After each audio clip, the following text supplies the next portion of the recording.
Ladies and gentlemen, the Olympic Games are now over. But sir, they just opened. Incorrect. We are launching a new Olympics, the Gold Games, run by me. What's wrong with the Olympics? The US always win. Totally woke garbage, those games. They'll let any country compete. Except, apparently, Russia, which is not very fair. What are the events gonna be? Well, we'll have very many strong new events. This winter, a lot of ice. Ice hockey? Not until we take Canada. Our ice events will focus on abducting and shooting. They call it a biathlon. Are you keeping any of the old events? Possibly the Nordic combined. We will be combining the Nordics into the United States very strongly. Any other questions? Well, how can countries win? By presenting me with all of their medals, or else. But what's in it for them? Well, you can ask the lady from Venezuela about that. Thank you for your attention to this matter. Public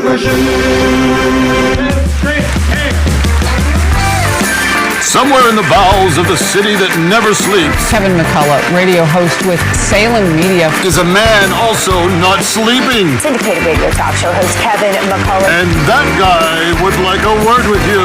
Many of you know him as Vostradamus. Of course that Kevin show is going to be great. The only thing that could be greater, of course, would be that Donald show. We don't have that, so we have that Kevin show.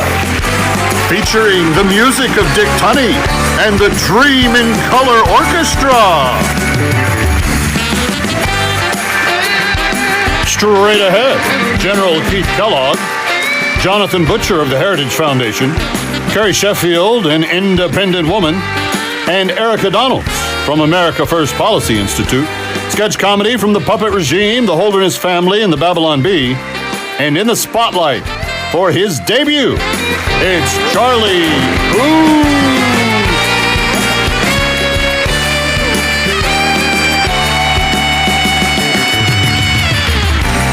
And now from Times Square, where the French Olympic officials mistook bias for ballet, here's the Kevin.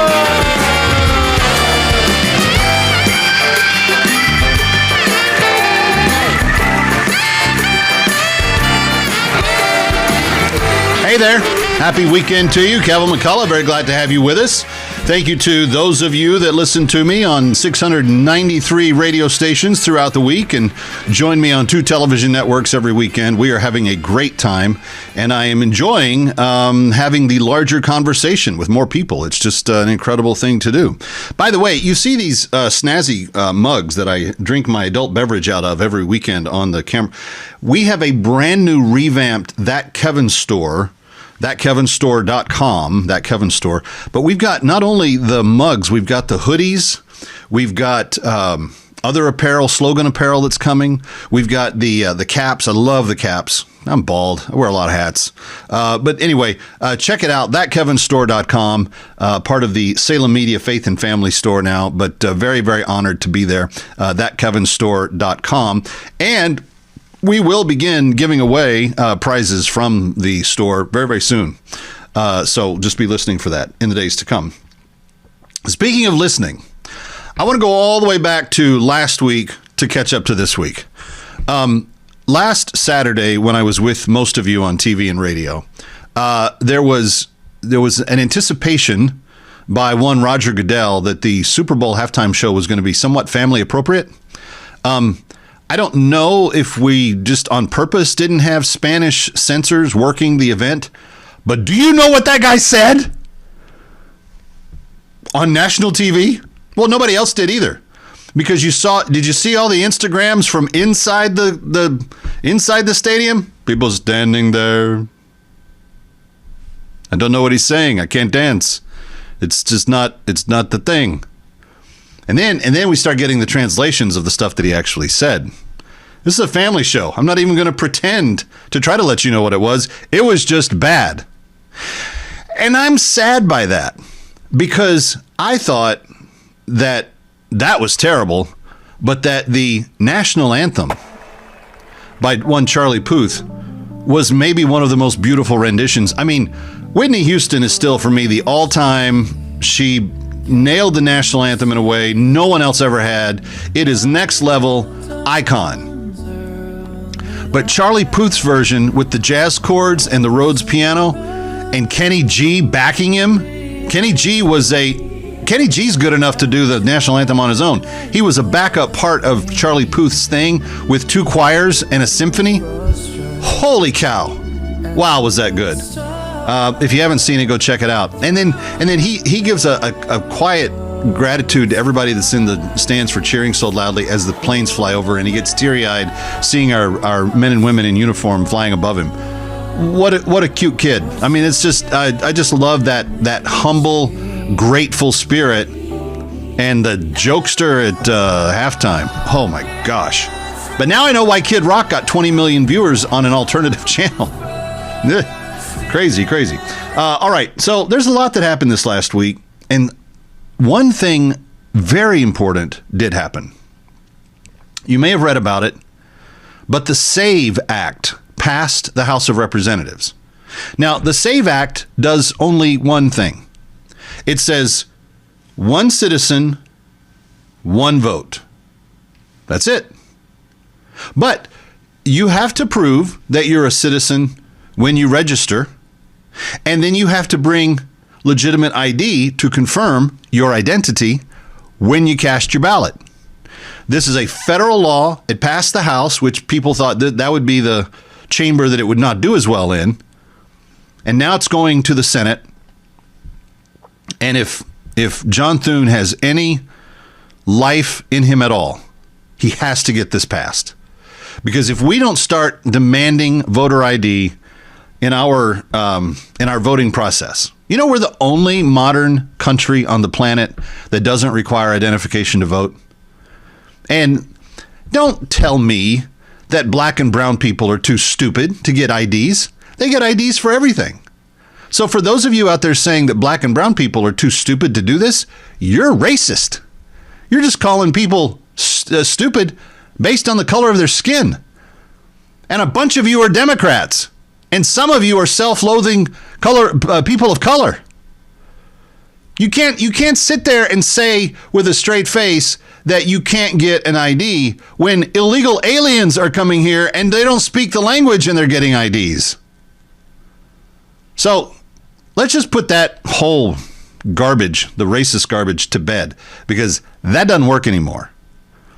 And you know why it doesn't work anymore?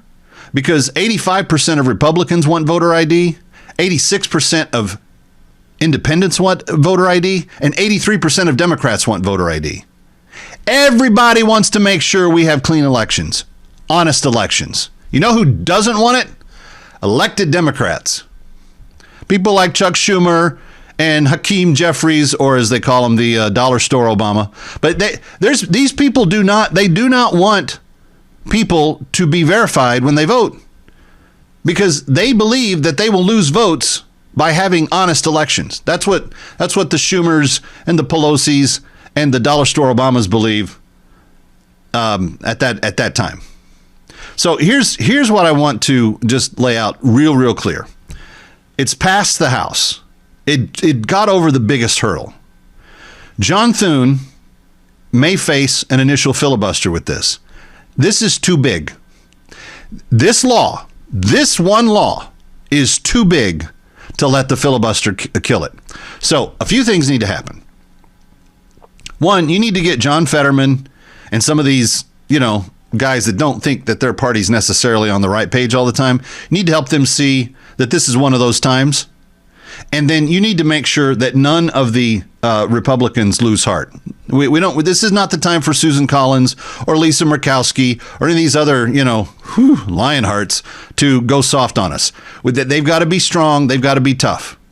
And here's all they need to know: that 83% of Democrats, 86% of independents, and 85% of Republicans all want voter ID. There's not any of us that don't want it.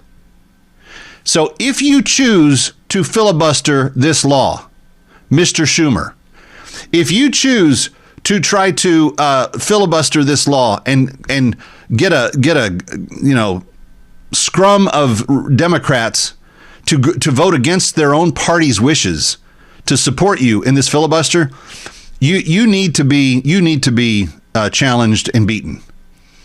So what we will do is, for every Democrat and Republican that vote against the SAVE Act in the Senate, every single one of you, If you vote against the SAVE Act, there's no legitimate reason to vote against it, because by voting for it, all you're saying is you want honest elections. You want one citizen to be able to cast one vote in one election. And every election that comes along, one citizen gets one vote for that election. That's all it does. There is nothing else attached to it. There's no spending compromises. There's nothing else attached to this. This is a clean, up and down, let's make elections, one citizen, one vote, one election. That should be easy to pass. So if you choose to squander your chance, Speaker Schumer or Leader Schumer, we will take you down. We will take you down to Corruption Town. Kevin McCullough, Charlie Puth is on the show. Stay with us. This is going to be awesome.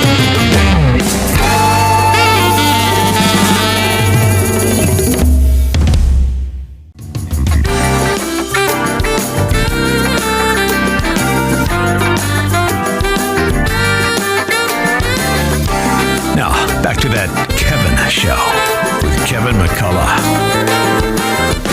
Welcome back to Times Square. It's Kevin McCullough, That Kevin Show. Very grateful to have you with us, wherever you may be joining us from, now on some 693 radio outlets. Thank you to the great work at the Salem Media Group. They just keep putting us out there, and we keep being grateful. I'm very grateful for my next guest. He gives us great insights when he's been able to join us in the past, but you may have noticed that General Keith Kellogg had kind of like slipped out of the rotation of people that we spoke to here. And part of that is because he's been on assignment, but he is glad to be back. General, it's great to see you. Thank you for being here.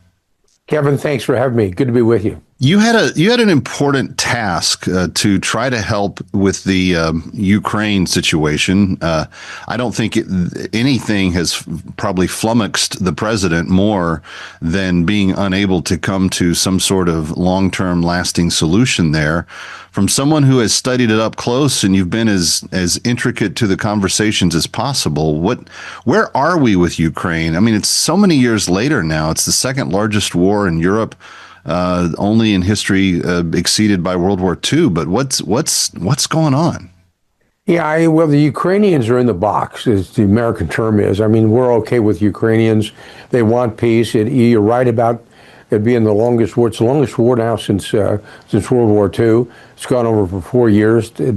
What really gets me is when you look at it, is the amount of casualties. It's enormous. You know, the casualties on both sides, let's use the Russian side, they're between 1.2 and 1.4 million. You know, here's a data point that you come from. The Soviet Union left Afghanistan after losing 18,000. Now they're well over 1 million casualties, and the Ukrainians are holding on to what they've got. The big impediment to progress is Vladimir Putin. And Putin seems to want the rest of Donetsk Oblast, which is, when you think of an oblast, think of like a state, like Luhansk Oblast, like Rhode Island or something like that.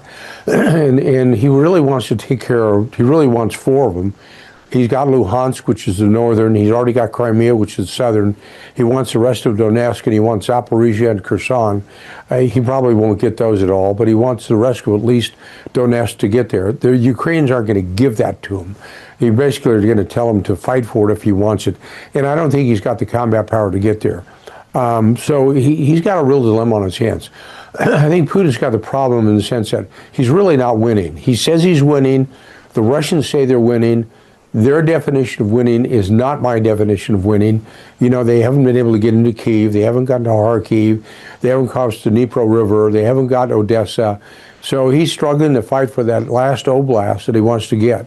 The Europeans are very concerned if the Soviets or the Russians succeed, then who's next on the list? Is it the Baltics, or is it Poland, or is it Germany? Is it going to be a continuation of the war? So I know we've kind of pulled back from Europe, meaning America, and not really paid attention to them. But I give everybody caution. We kind of neglect Europe at our peril. Remember, we got involved in World I because of Europe. We got in World War II because of Europe, and the Japanese as well. And you don't want to get to a World War III situation with the Russians, basically based on the nuclear weapons they've got alone. But I look at them right now, and Rhode Island is our smallest state. I look at them as Rhode Island with nuclear weapons. They're really not in a very strong position right now, but Putin just refused to give into it. And my recommendation to him is call it a day and go home. You got what you got. You're going to seize the territory you've had out there. We're not going to basically recognize that territory de jure. We'll recognize it de facto. Just call it a day and end this war. And it's going to be helpful on your side. It's going to be helpful on the Ukrainian side. The Ukrainians are there. The problem is not Zelensky. The problem is not Ukraine. The problem is the Russians and Putin. So let's talk about this a little bit, because it's been his kind of mode of operation for a while. I mean, going back to the Obama years, he just wanted Crimea, and then he just wants this little part here, and he just wants this little part there. Ultimately, what is, from what you've studied and looked at and talked to and understood, what do you think his larger game plan is? Does he want to reassimilate the footprint of the Soviet Union? If so, there's going to be a lot of those little republics that just don't have any desire to do that. Well, I think for a place in history, you've almost got to go back, and if people forget history, you have to go back and look at 1938, when Hitler said the same thing. The only thing we want is Sudetenland. The only thing we want is Czechoslovakia. We ended up in World War II. He's kind of the same way. He's got an urge to basically reestablish the old Soviet Union as we knew it, and that is part of Ukraine and the rest of Ukraine, because there's been statements that, Russia with Ukraine is a global power. Russia without Ukraine is a regional power. And I think he's got an idea that he wants to grow. He wants to make it larger. Europeans see that as well. We've kind of stepped back from that, we the United States, and have said to the Europeans, this is your problem. They're in fact stepping up. And I think I just would say that we neglect Europe at our peril. And we're a global power, we're the global leader. We should act like it. The president, as I said at the beginning, has been very frustrated by this process. He is a genuinely good deal maker, and he's brought so much peace to so many other conflicts. What's not working for him in these discussions? What is he not dangling in front of them? What is he not expecting from response? How could the dealer in chief improve upon his performance here? Well, here's where I come from, is we kind of look at this as a business deal. When trading territory for businesses, trillions of dollars. It's not a business deal. It's raw power. And Putin is a raw power guy. And you have to treat him as a raw power guy. And you have to react that way. If that means more missiles or more equipment, whatever it's going to take, we have to kind of draw the line and say enough is enough. We've done it with the Hezbollah, we did it with Hamas, we did it with the Iranians. We just have to take it that way and say it's not a business deal. Now, what the Russians have done, they've thrown a businessman at this deal, a guy named Kirill Dmitriev. And he's been working with Steve Witkoff, who's a real estate guy. Right. And I think we make a mistake of looking at it in a business environment. We shouldn't. We should look at this as a raw power deal, and it's a conflict between between major powers, and accept it as that. And when you look at it, if you go back to basically 1948, we've gone back to spheres of influence. When you look at the European environment, right. When you look at Latin America or the Far East, and we ought to treat that. This is something that will last well beyond the next 3 years. We are going to saddle the next president, whoever that is, with this issue. One thing about deals that I've found is they don't die after a day. They don't die after a week. So once you do that, sort of like President Trump, he's involved in Ukraine, not of his own making, but because something that Obama did, right, and something that Biden did. So he's kind of stuck with it. But it wasn't of his own making. So he's going to saddle the next president with the same thing, that he's got to solve this and try to figure it, or we're going to be living with this for the next 4, 8, 12 years. What I hear you saying essentially is that Putin is just not, he's just not motivated the way that some of these other countries have been in terms of wanting to get to peace. With 1.4 million in casualties, how is he surviving the Russian people's thoughts about this, because that's a lot of sons and husbands and uncles and cousins.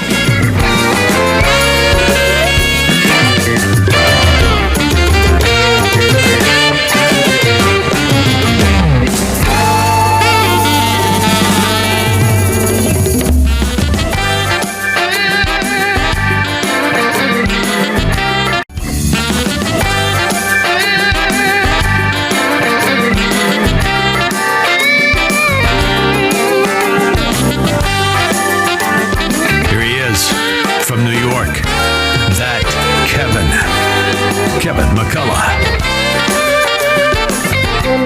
Que le pida a Dios que Dios me ayude para darle 8 días y comidas. She prays that God help her to give them at least one more day of food. So it's a daily prayer. I don't know about you, friends, but when I hear that little baby in the backdrop just doing the little coos, it's like it's so it's so endearing, it's so charming, and then it hits you that Angel is talking about a mother who may not be able to feed that baby today, and she's praying for one more day's worth of food. That's what we're trying to end in the current campaign that we're doing with Food for the Poor. Danny Patino is back with Kevin McCullough, and we are talking about the opportunity to feed that child or one just like it who has food insecurity for a gift of only $75 for the entire year. 2 meals a day. That's more than 770 meals, something like that, for the coming year. And being able to do so so economically. I don't know if you've done the math on that, but that's an incredibly inexpensive meal. And yet it'll be everything that child needs to be healthy. Daniel Patino is back with us. Danny, I hear that and I hear the baby. And it's like, there's just a dad part of me that just can't get away from, how can we let something so innocent, someone so little, go hungry? It's inconceivable. I'm a dad of 2 myself. One is turning 8 in coming weeks, and the little one, it's 3, and she's just as fast as the 8-year-old. And I want to take you to the perspective of Beatrice that we just heard there. There's prayers for health, there's prayers for safety, there's prayers for prosperity. And then there are prayers that you just heard there that just it breaks your heart, right? Because that's a prayer for one more day of food, and that becomes the entire horizon. That's their reality right now. I can't pray for anything else than just one more meal to come in any way possible, from a neighbor, from a food center, from a pastor that just comes to the door and I'm here for you. I've listened to your prayers. You are not alone. And those are the moments that we love to have here at Food for the Poor, because it comes from the generosity of your audience. And I follow that journey of that gift, right? It comes in as a small donation, and it becomes a big change in these families' lives. This is that one little push that some of these families need to finally get back out of that cycle of poverty and transform their lives for the better. And for the children, it's a whole new world. They become children again. They get to focus on playing, not necessarily having to stay indoors because the tummy aches or the body is not responding from malnutrition or dirty water that usually happens in these communities that we serve. Waters that just make them sick, even if they try to boil it or they try to treat it. And those are the changes that we're going on right now. And that's through the generosity of your audience. 855-907-4673 is where you call to give your gift. We're talking about children in the poorest countries in the Western Hemisphere. One of the poorest countries in the world, Haiti. Another one of the poorest countries in the world, Guatemala. Another one of the poorest countries in the world, Honduras. We're talking about true systemic poverty that these children, and Danny, it's hard to describe to someone who's never been there to see it for themselves. But when we think of the distended bellies, when we think of the orange hair, when we think of the kind of misshapen ways we've seen kids in some of these places, there is a reason why the body has done all of that. It's trying to protect itself from the natural effects of malnutrition. And so this is what happens. It begins, in essence, feeding on itself over a period of time. And that's why we need carbohydrates. carbohydrates, we need proteins, we need all of the little vitamins that come with that, and we need it to be in regular supply on a regular basis. And that's how the body not only sustains, but when you're talking about children, actually helps them grow. And friends, these are children coming from families that do not make. Well, Danny, how much does the average family make that Food for the Poor has help with? We're talking about less than $2 a day. We've seen that it's not enough. It's not enough to feed anyone on a daily basis, nor keep a home. And most of these families that we spoke to, they have to travel for work. It's not like they go next door or they're going down. Right. So there's two things that happen there. One of the parents isn't home most of the day because they have to go out and work. And the other one is the distance. Some families we've spoken to, they have to grab a bus, get on another tuk-tuk or the little taxis that look like motorcycles, jump on another transportation, and all those cost. Right. There is cost involved one way and coming back. So and if it rains, you can guess there isn't no work. And that equals to no money on no money in your pocket, no food on the table. 855-907-4673. Text HUNGER to 51555 or go to thatkevinshow.com. Stick around for more of That Kevin. Next, That Kevin Show with Kevin McCullough.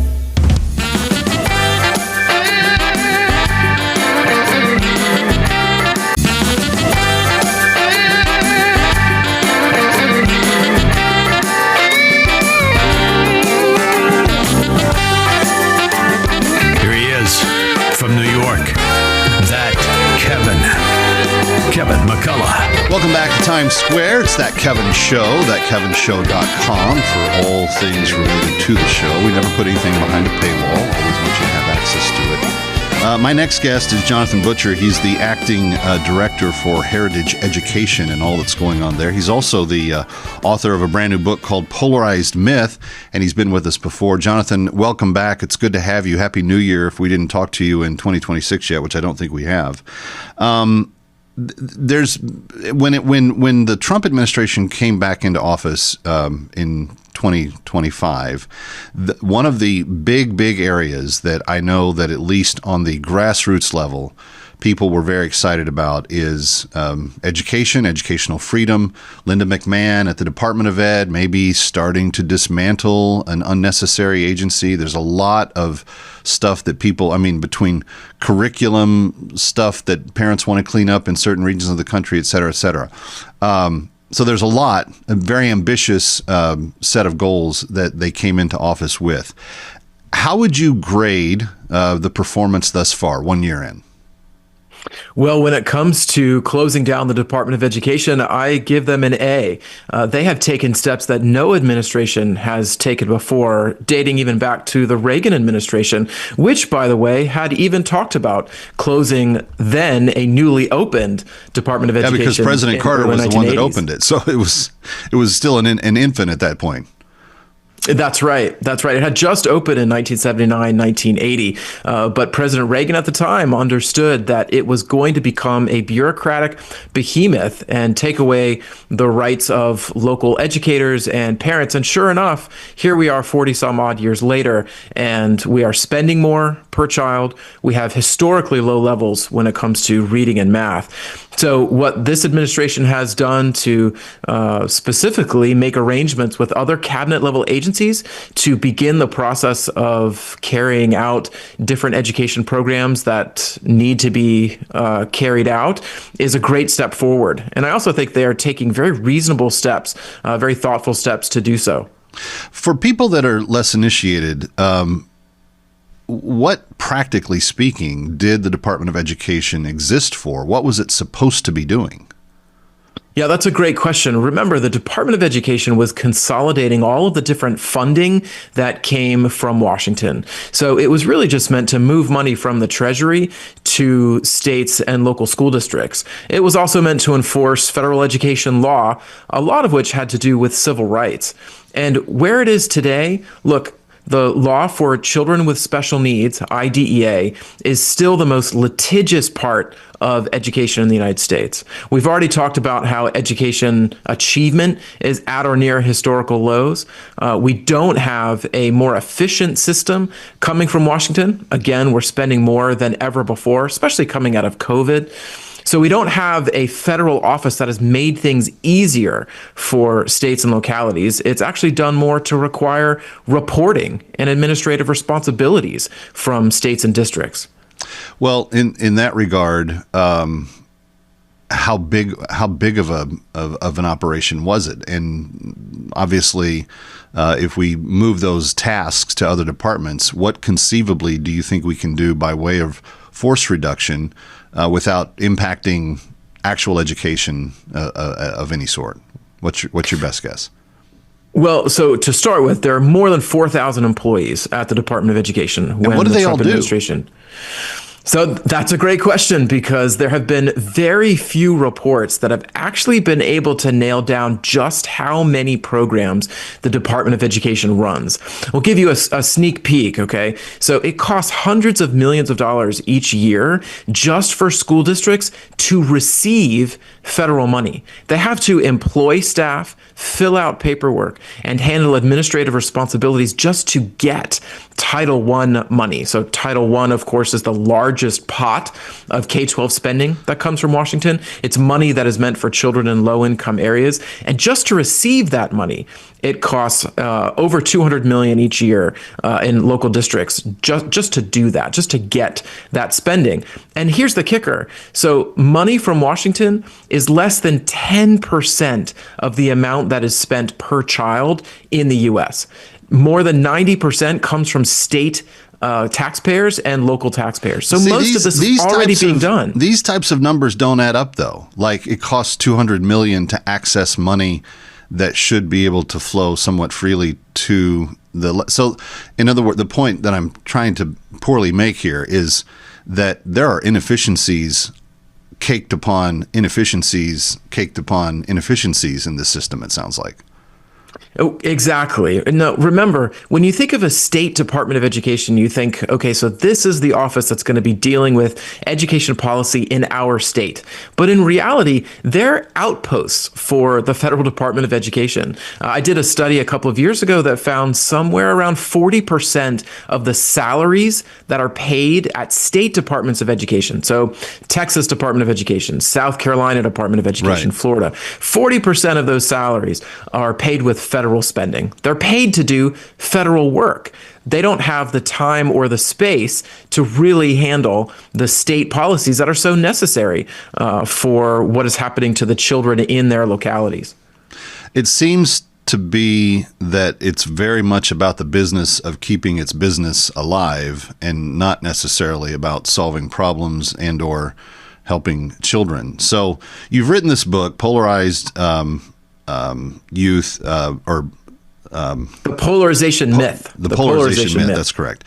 So, what? And I know the left has very strong feelings about the Department of Ed. In fact, they want to accuse us of being against education for wanting to create something more efficient or shut it down or get rid of it altogether.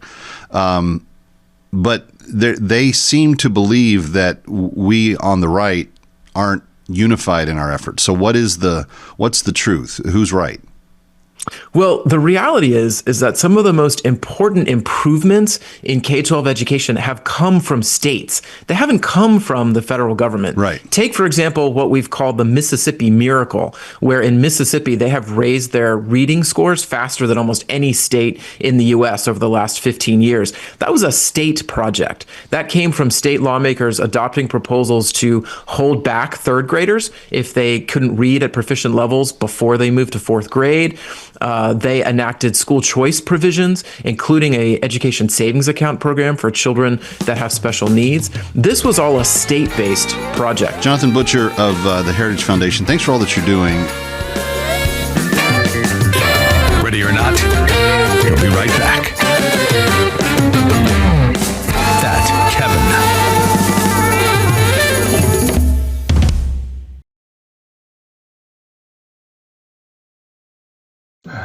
Hello, while my wife is away, I've got a secret about Valentine's Day.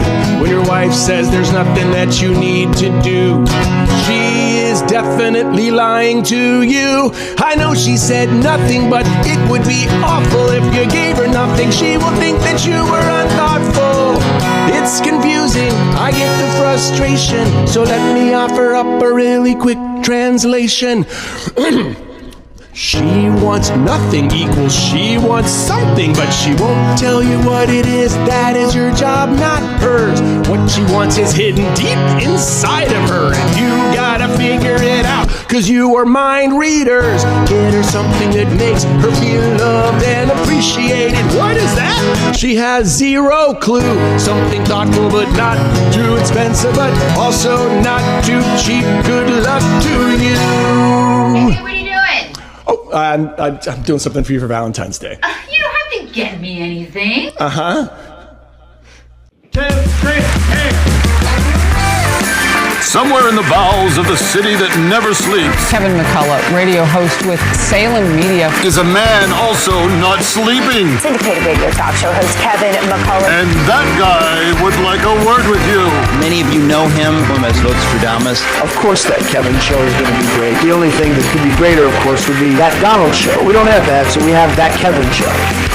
Featuring the music of Dick Tunney and the Dream in Color Orchestra.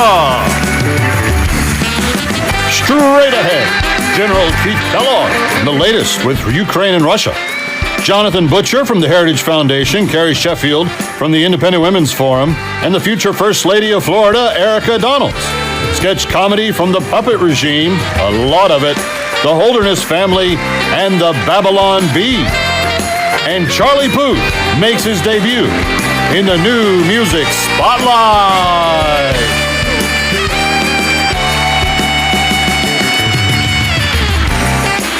And now from Times Square, where the gold medal went to France and the honesty medal went missing, here's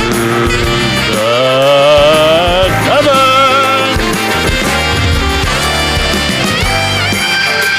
And Dave, you're not joking about that, man. It was robbery. Those French judges, horrible. Crooks.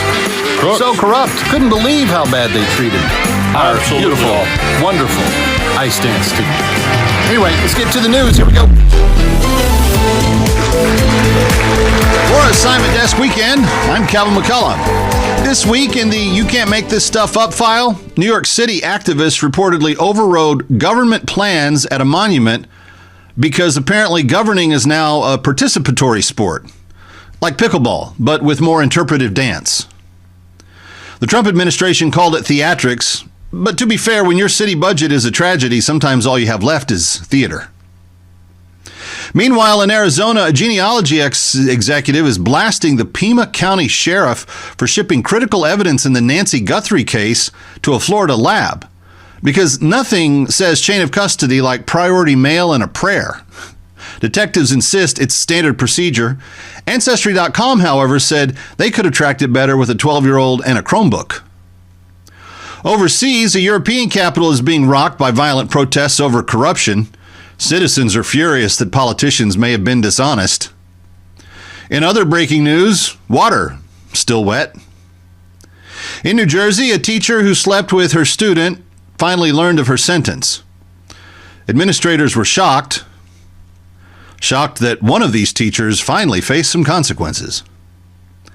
Ukraine reportedly turned a major Russian ammo depot into fireworks display that was visible from space, while President Trump was talking to Zelensky about making a deal. I mean, nothing says negotiation leverage like detonating half of your opponent's backyard.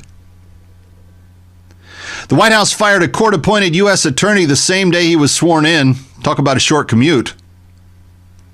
Don Lemon pleaded not guilty following that viral Minnesota church incident. Proof that confession may be good for the soul, but arraignment is better for television. And finally, McDonald's unveiled McNugget Caviar.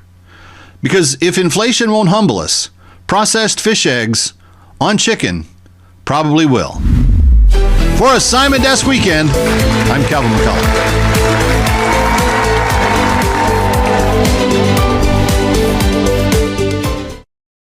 Hello, Vladimir. Oh, hi. You good? You good? Yeah, chilling. You gonna watch Super Bowl this weekend? Please, what a waste of time. The main attraction isn't even a real American. I asked you about Super Bowl, not Melania documentary. You're always needling, always needling. Can't stop, won't stop. Anyways, sucker, you saw I got your friend India to stop buying your oil. Just a moment. Narendra, Donald says you said you would stop buying oil. Oh, really? Just a moment. Putin said you said I would stop buying oil, but I did not really say it in this way. Oh, really? Just a second. Modi says you said he said something that he now says he didn't say. Ugh, just a moment. Trump said Modi said something, but Modi now says he didn't say what Trump said he said. But if he said it, I'm not sure what to say. Well, I'm always with you, no matter what they say. Great. So she says what he usually says when I said you said Modi said he said something he says he didn't say. Well, you tell she that whatever he said about what I said Modi said, he has no say in what I say, and what I'm saying is you must stop the war in Ukraine. Sorry, I didn't hear what you were saying. Can you say it again? Yeah, this is too complicated. I'm just gonna go bomb Iran. What did you say? ICE is out of control. They say they're deporting criminal illegal aliens, but what they are really doing is executing Americans in the streets and arresting innocent children. That's why we've come up with these 4 steps that might save you from getting shot by ICE. Step 1. Do not attempt to run ICE agents over with your car. Before you try to run over an ICE agent with your car, ask yourself, is this a good idea? Studies have found that if you don't try to run over an ICE agent with your car, they are significantly less likely to kill you. Step 2. Do not get into a physical altercation with an ICE agent. Getting into a fight with a group of armed men is typically a bad idea and may lead to your untimely demise. Physical altercations include, but are not limited to, confronting ICE agents while you have a firearm on your person, kicking out the taillight of or expectorating on an ICE agent's vehicle, attempting to take a federal agent's weapon, violently assaulting ICE facilities, and more. If you're not sure if what you are doing is a physical confrontation, stop and ask yourself, is it kind? Step 3. Stay home. This method is 100% foolproof, as ICE agents are not allowed to enter your home, unless you're Mexican. So stay home, stay safe, and together we can flatten the curve of fascist violence in just 2 weeks. And finally, step 4. Don't be a stupid person. This might be the most important rule of all. If you weren't so stupid, you wouldn't be in that position in the first place. Yes, it is your constitutional right to be, sound, and act stupid, but being stupid isn't always the smart choice. We hope this list was helpful. Follow these simple steps, and remember, if it saves just one life, it's worth it. Because every life matters, even the stupid ones. If you can think of any other helpful tips, leave them in the comments down below. In English, por favor. Imagined by Mercy Me, one of the most beloved songs of all time. You inspired millions of people. I mean, what did you think was going to happen?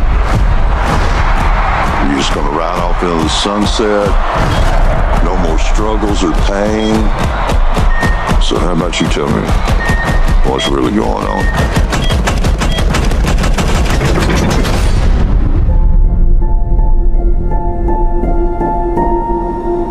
All these years later, it seems we find ourselves at the crossroads. They say sometimes you win some. The question is, sometimes you lose some. Are we still headliner material?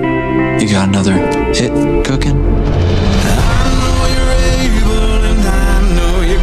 This tour is your dream. It's our dream. I'm Tim. I'm Bart's warm-up. This is my first tour, you know? It's my first tour, too. When did Accountant Bart show up? I don't know, man. About the time I invited my diabetic kid along on this writer's block-inducing make-or-break tour. Worried I might break him. Or he just might fix you. I just want to write something that helps people. through the pain we all go through, you will never understand what I'm going through. Gratitude, grief,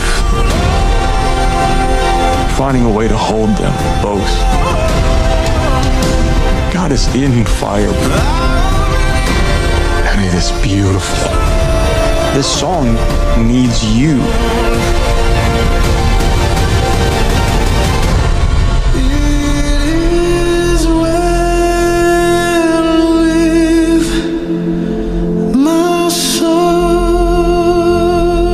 Sometimes your dreams can rise from the ashes.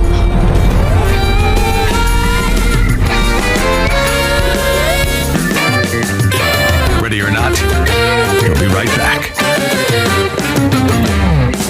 That Kevin.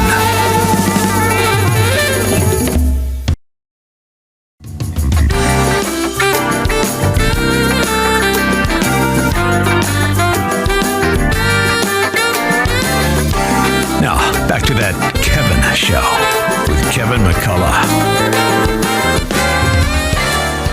Welcome back to That Kevin Show in Times Square. It's thatkevinshow.com for all things related. Very glad to have you with us. You know that I love to talk to the wonderful people at the Independent Women's Forum on a regular basis.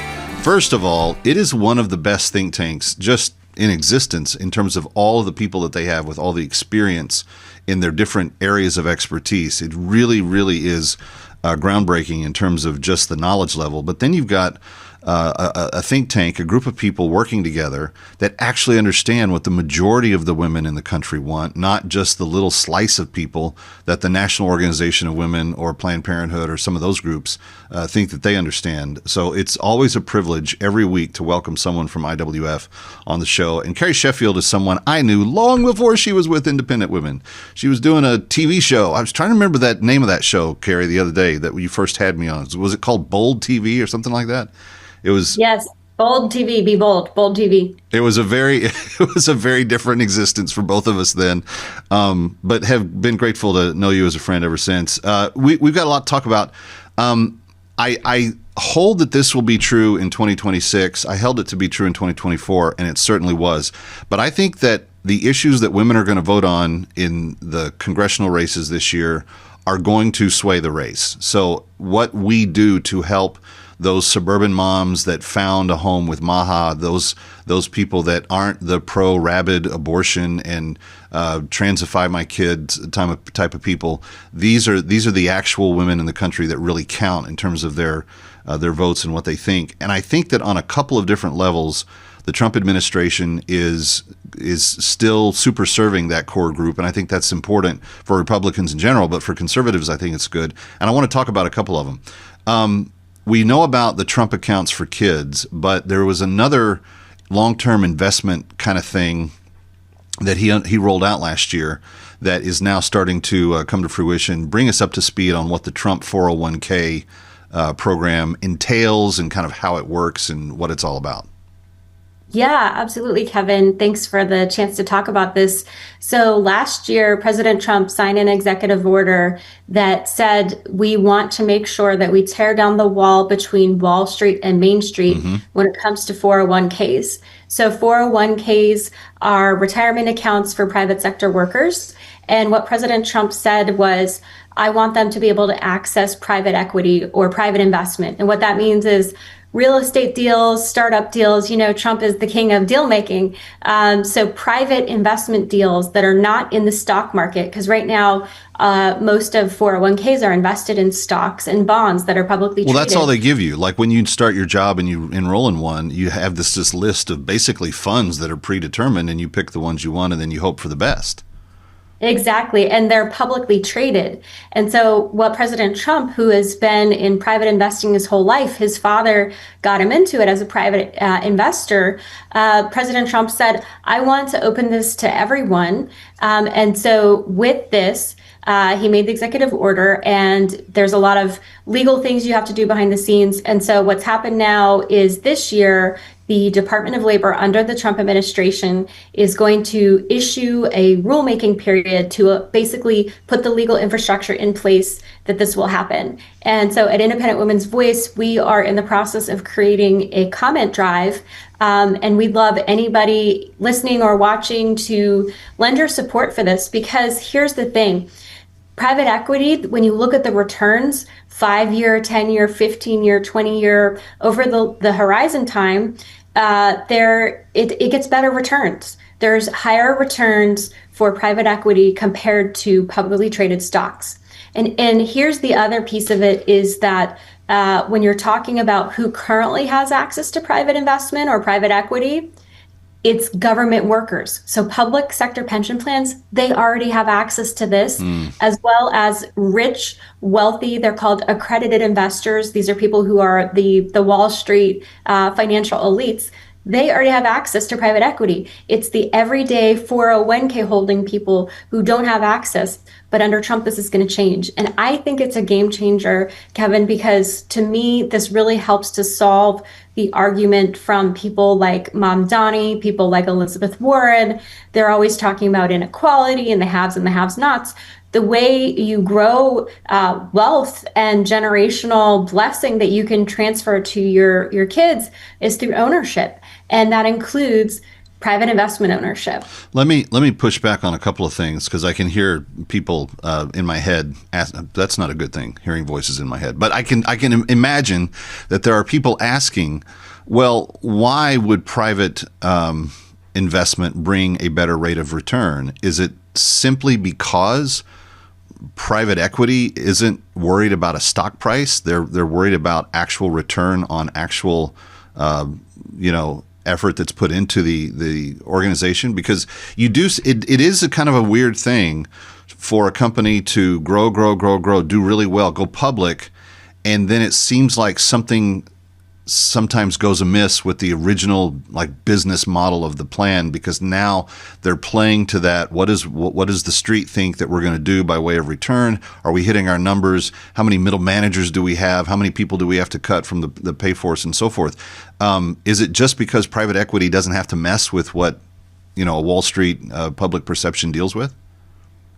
Well, private equity does have strong controls. I mean, there is a regulatory framework that regulates private equity. So that's actually a misperception that some people have, that private equity doesn't have any sort of guidance or rules that they have to follow. Absolutely, they do. It's just a different type of framework.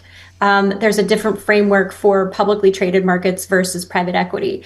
And some might argue, well, the private equity framework, it's there. It does give protections to investors, but it doesn't have some of and you touched on this, some of the maybe reporting requirements, some of the bureaucracy. So when you have more freedom, you can introduce more dynamism, you can make changes more quickly, you can pivot if you need, you can do things in a more nimble way. And we see this more broadly in the American economy compared to economies like Europe and some parts of Asia that have a lot more bureaucracy. The Singapore economy is going gangbusters because they have a lot of flexibility, and they really encourage dynamism, as they say, and risk-taking and innovation, but also making sure there is a backstop and a protection. And I want to also mention on this 401k thing, this is not going to be mandated. Trump is not going to mandate anybody to invest in these private equity investments. It's just giving them the option. It's just a different doorway they can walk through, which is exactly good. And friends, those of you listening, Carrie has got such good expertise on many things, but she was on Wall Street for a good portion of her early career, and so she knows this stuff inside out. All right, Carrie Sheffield, doing a great job for Independent Women. Thank you for spending some time with us. Thank you, Kevin. Kevin McCullough coming right back. It's That Kevin Show.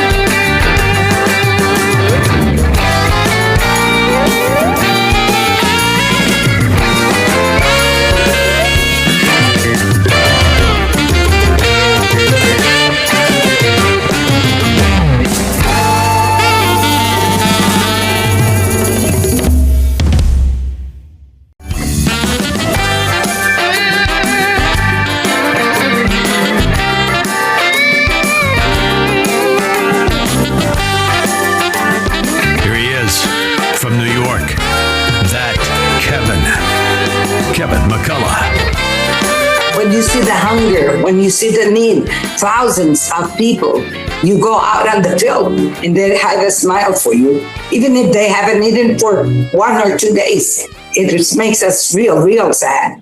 The more we do, the more we see the need. The more places we go, the more we find people starving. The more we see children, because grown-ups can find something. The people here, thank goodness, in Honduras, we eat the grass. We eat whatever, whatever grows, we eat. People are eating the leaves from the trees. We have a lemongrass. They make tea with that, without sugar, without nothing, A pet in the States lives much better than people in the rural area in Honduras. And now not only in the rural area, but in the city because of the lack of work. That is something that, friends, we're trying to help stem the flood of need, because it's so great. Honduras, one of the poorest countries in our hemisphere, and certainly one of the poorer countries on planet Earth. And Linda, who is a worker with Food for the Poor, they're kind of telling the story. And Paul, it's all of us understanding what Linda's talking about, that these rural areas, even the city, there's not resources. Here in the U.S., we have Medicaid and Medicare, and we have feeding programs, and we have all the things that and you don't even realize it. And people talk about the government shutdown, and then you're realizing how many feeding programs that we have that, won't get funded, but we have them. That's the point. We have them. And in places like Haiti, in places like Honduras, they don't exist. The governments they don't have a big tax base to be able to set up a social welfare program. So who's left to help? Well, it happens to be the Christians. It happens to be Food for the Poor. It happens to be this trusted friend that has been there for 43 years. And friends, when we come together, when we say, okay, we're not going to let these 700 children starve this year, we make a difference in a big way. When we fly into places like San Pedro Sula, Honduras, or Guatemala City in Guatemala, you fly in the evening especially, and you see the lights of the city center, and you see the lights of the airport, and it stretches out a few miles. But then there's a point where darkness begins. And it doesn't mean that there's nothing out there. It just means that is where Food for the Poor works, because they are so far removed in these communities. There is no power structure, no city center, but the light of Christ still shines through the pastors and local ministry partners, even though there is the undercover of darkness when you fly into the city. And it's partners like Linda and the ministry workers that work in places in Honduras that really shine the light on these communities where there is no resources, there is no water in terms of a municipal water source, and there's certainly long walks, not drives, but walks for many of these families to get food. And that's why Brian from Sanger, Texas, who gave a gift of $300, is so vitally important. And I love what Brian wrote. I love his heart. He said, this is as a tangible expression of Jesus's love. And see, that's why we put so much emphasis on making sure that you understand when a gift like this comes in from Brian, that it's through the local church, it's ministry partners, trusted partners in the 15 countries where Food for the Poor serves, that gets the work done, where those lights go out. But there's a light of Christ still shining brightly in these communities. So we're asking you right now, yes, you provide food, safe water for families with your generous gift, just like Brian from Sanger did. But I'm asking you right now, just take a moment. Would you empower a pastor, a ministry partner to Food for the Poor? Would you say to that pastor, here are 8 more children, here are 4 more children, here are 10 more children that you can pursue with food and safe water? It's really incredible, friends. And let me just tell you, we've got some incredible news. In the next 10 minutes, if you call right now, that $300 gift will be turned into $600. And Brian may not have even known that when he called to give.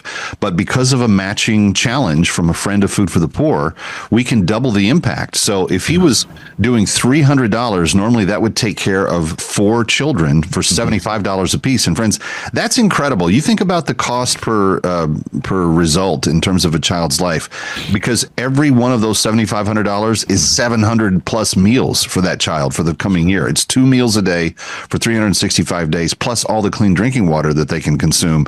So you've got 2,800 meals represented in that $300 gift. But because of the challenge, that's now doubled. So that's more than 5,600 meals that 8 kids will eat over the next year. How much would you have to pay in America if you just gave people junk food? Like if you just did PB&J, like you couldn't do 5,600 meals for that amount of money. So this is food for the poor, and they're not offering junk. They're offering good stuff. It's carbohydrate, it's protein, it's the exact kind of diet that the malnourished child needs to not only heal from malnutrition, but to be able to grow and to be able to develop properly. 855-907-4673. Stick around for more of That Kevin. Next, That Kevin Show with Kevin McCullough.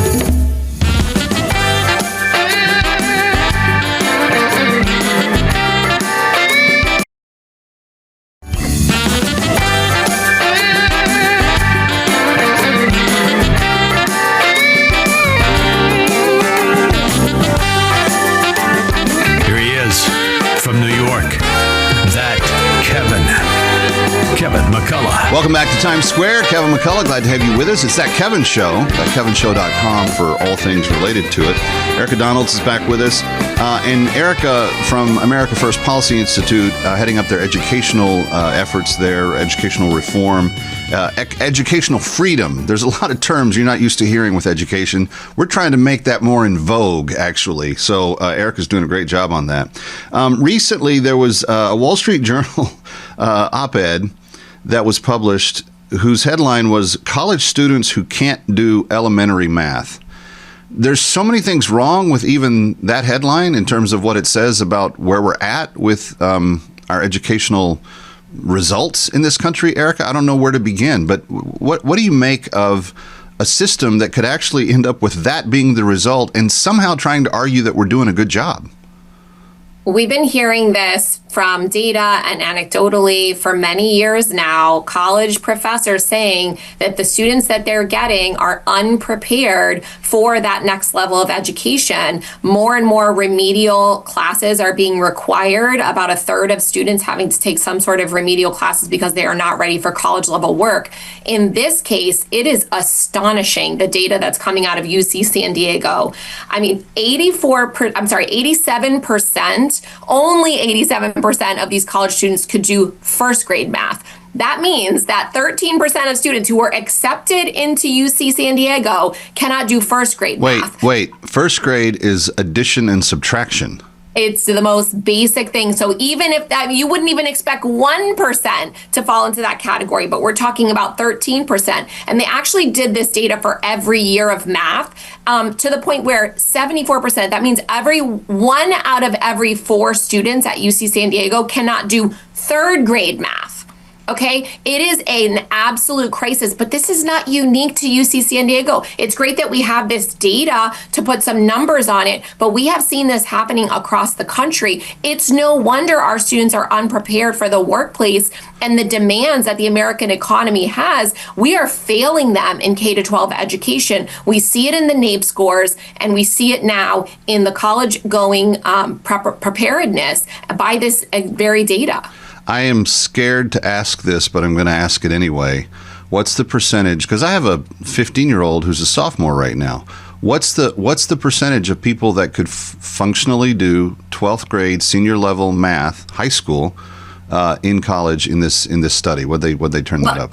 The data they provided to us that I have at my fingertips goes up to 8th grade. Okay, 8th grade. Let's do the highest grade they have. Though, if you extrapolate it, so in 8th grade math, only 19% of those college students could do 8th grade math. Just set that in and we're being told that these high schoolers, when they receive a diploma, that they are graduating with high school level math skills, college and career readiness. We test our students generally in the 10th grade for 10th grade math skills to pass them along. So what does that tell you? We have watered down the requirements so much. You think? You can have kids graduating and getting into college who aren't even capable of doing elementary math. Erika, that's one of the most frightening things you've ever talked about on my show. And I am two things. I'm very grateful that my kids are such, hardworking students, because I think my 15-year-old is going to be a math, science, chess, Latin. He's that's the posse he runs with. But that is frightening. 1 in 4 can't do third grade math, which is it's multiplication and division, if I remember correctly, and 4 out of 5 can't do 8th grade, which is what, pre-algebra? That's correct. Oh, and this is a national crisis in reading and in math. We've talked about many times on your show how only 1 in 3 students are reading proficiently in this country.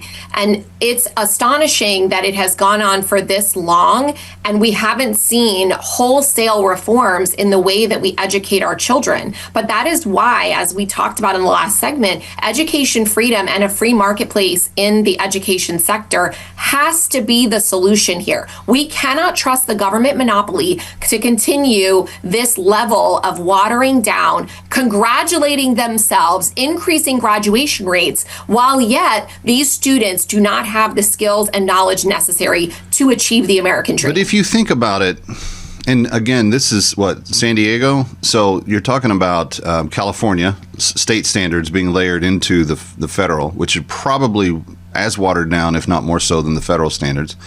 And it strikes me that, with all the other problems that the state of California has, that wouldn't kind of drip over into education as well.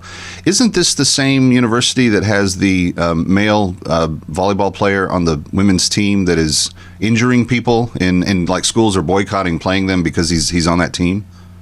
It's true. And you could say that, this is California. They're distracted with the radical ideology that they're teaching in schools. Correlation isn't necessarily causation, but they sure seem to go hand in hand sometime. And I'm sure it is true, but it's not unique to California. And we've seen this even in red states where teachers are so distracted with social emotional learning, with ideology in the classroom, and really with poor pedagogy that has been taught in schools of education for decades now.